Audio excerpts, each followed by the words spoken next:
সমস্ত কলেজের মেডিকেল কলেজের প্রিন্সিপালরা, আগে আপনারা জানেন মাত্র 11টা মেডিকেল কলেজ ছিল, কিন্তু আমাদের আমলে এটা বেড়ে 35টা হয়েছে, প্লাস 42টা মাল্টি সুপার হসপিটালের প্রিন্সিপালরা ছিলেন, ডিস্ট্রিক্ট হেলথ হসপিটালের ছিল, এইচওডিরা ছিলেন, এবং ভার্চুয়ালে বিএমওএইচ, সিওমএইচ, জেলার অনেক হসপিটাল, ডিএমএসপি সকলেই ছিলেন, এমএসডিপিরাও ভার্চুয়ালে আছেন, সকলেই মোটামুটি ছিলেন। খুব বিস্তারিত আলোচনা হলো, বিশেষ করে আমরা রাত্রির সাথী যেগুলো করছি সেগুলো কি করে অ্যাক্টিভেট করা যায়, এবং সিকিউরিটি অডিটের ব্যাপারে সুরজিৎ পুরকায়স্থ, তিনিও মিটিংয়ে ছিলেন, তাকে দায়িত্ব দেওয়া হয়েছে, তিনি একটা অ্যাপ করে নেবেন যাতে পুরো ওয়েস্ট বেঙ্গলটাকে কমিউনিকেট করতে পারেন। 2 হচ্ছে আমরা 100 কোটি টাকা যেটা দিয়েছি ফর অ্যাডিশনাল ওয়াশরুম, জলের purify water, restroom, light, CCTV.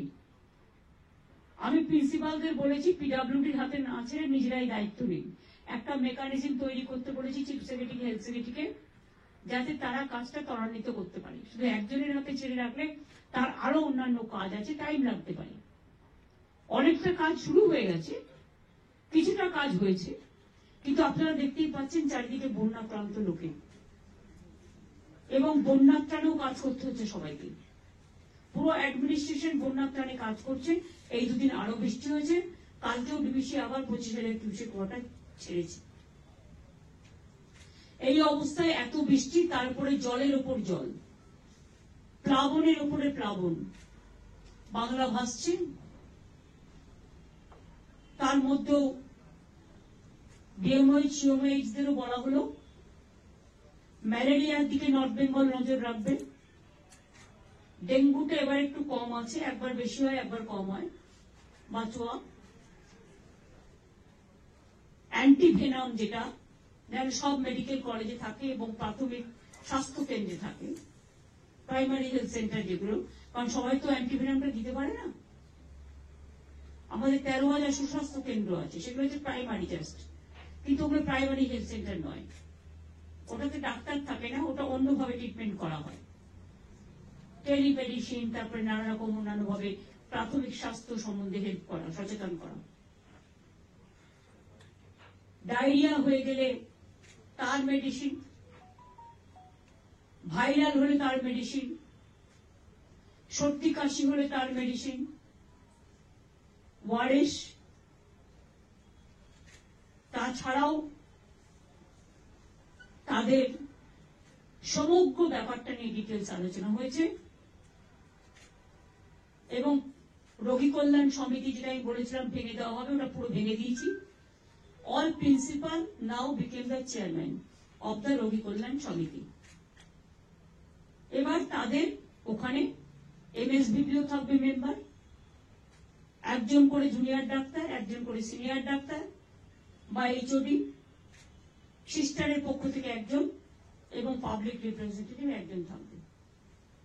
তারাই হসপিটালের দায়ভার গ্রহণ করবেন, দায়িত্বশীলতা গ্রহণ করবেন। আমরা প্রিন্সিপালদের অনুরোধ করেছি বায়োমেট্রিক সিস্টেম চালু করতে। বাইরে যারা অনেক আছে সিকিউরিটির কাজ করে বা ক্লিনলিনেসের কাজ করে, কিন্তু তাদের অনেকেই অজানা, তাদের ডিটেলসটা ওদের কাছে নেই, সেগুলো চেক আপ করতে বলা হয়েছে।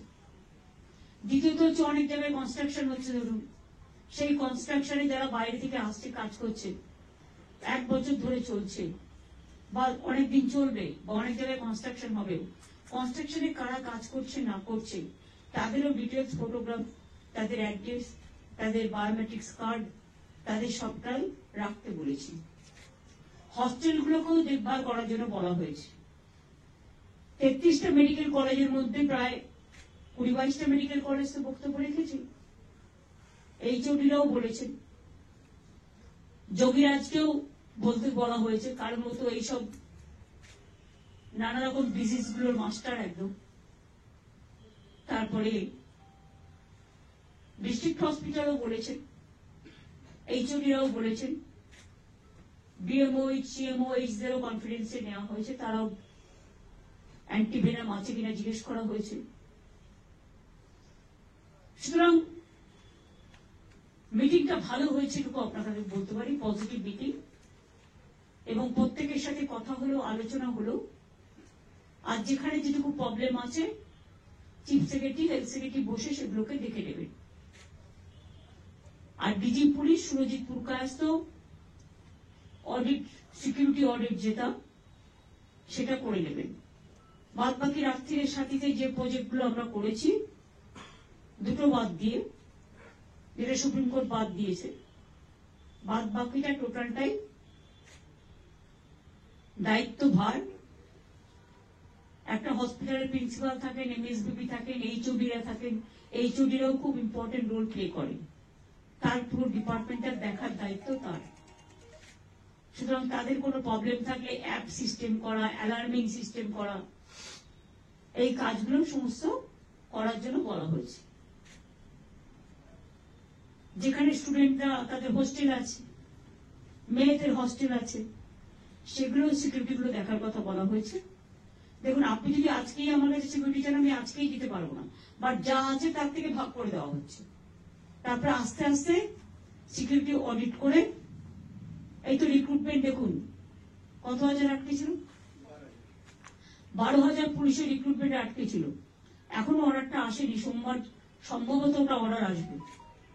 এগুলো যদি আগে হয়ে যেত আমরা রিক্রুটমেন্ট গুলো করে দিতে পারতাম।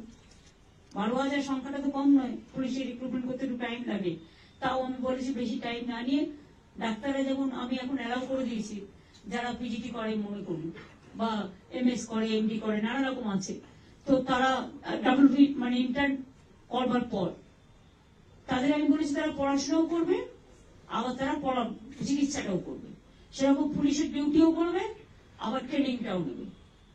এইটা করলে আমরা কাজগুলো ওই 3 মাস 6 মাসের ট্রেনিং দেওয়ার প্রয়োজন নেই, কারণ আমার অত ম্যান পাওয়ার নেই, ম্যান পাওয়ারটা সব জায়গায় দিতে হয়।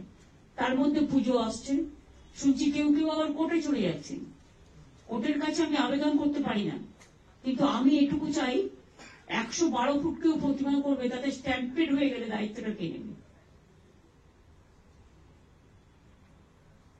এটা আমার সাংবাদিকদের কাছে কোয়েশ্চেন।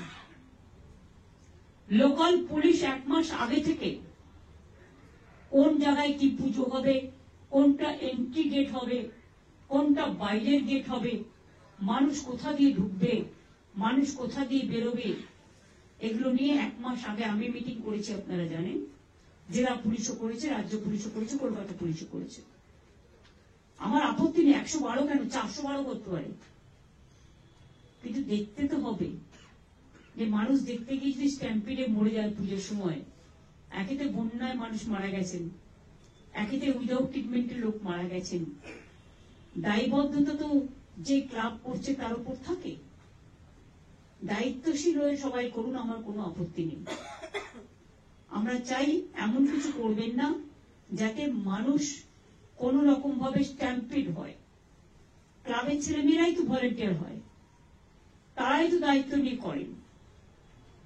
সুতরাং এটা তাদের কাছে আমার রিকোয়েস্ট থাকবে, কোর্টে গিয়ে রাজনীতির কচকচানি যিনি করেন সারাক্ষণ, সব ব্যাপারে ইন্টারফেয়ার না করে, যদি আমি জিজ্ঞেস করি যে আপনি যখন মেয়র ছিলেন কলকাতায় কেন জল জমে থাকতো 4 দিন, একটা উত্তর দিন তো। ছাত্রছাত্রীদের জন্য এত টাকা নিয়েছেন কেন, যে স্টুডেন্ট গুলো আন্দোলন করছিল, মানে এডুকেশন ডিপার্টমেন্টে।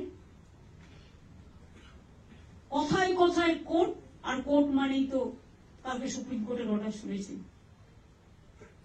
আমরা কোন জাস্টিস খারাপ হোক আমি চাই না, আমাদের পক্ষেও দেওয়ার দরকার নেই, কিন্তু যেটু জেনুইন বিচারের রায় যেন নীরবে নিভিতে না কাঁদে, আর এমন কোনো না কিছু না হয় যাতে মানুষ বিপদে পড়ে। মানুষকে বাঁচিয়ে, মনে রাখবেন ল অ্যান্ড অর্ডারটা কিন্তু স্টেট সাবজেক্ট। বন্যাও দেখতে হচ্ছে, সাপে কামড়ানোও দেখতে হচ্ছে, খেলাও দেখতে হচ্ছে, পুজোও দেখতে হচ্ছে। সবটা একসাথে, এখনো 2-3 দিন বৃষ্টি না কমলে যে কি হবে আমি জানি না। মহালয়তেও ভরা কোটাল আসবে, এটা একটা দিক। স্বাস্থ্য মিটিং ভালো হয়েছে।